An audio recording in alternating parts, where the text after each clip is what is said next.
तहरा भांग के सवाद में तमाचा हो बड़ी ताजा हो। तहरा भांग के सवाद में तमाचा हो बड़ी ताजा हो।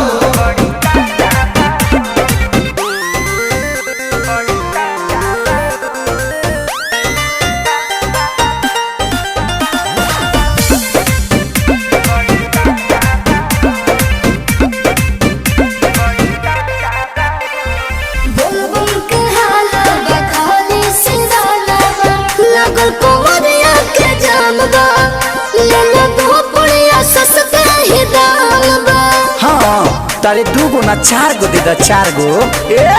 तोहरा भंगिया के बहुत डिमांड बाटे।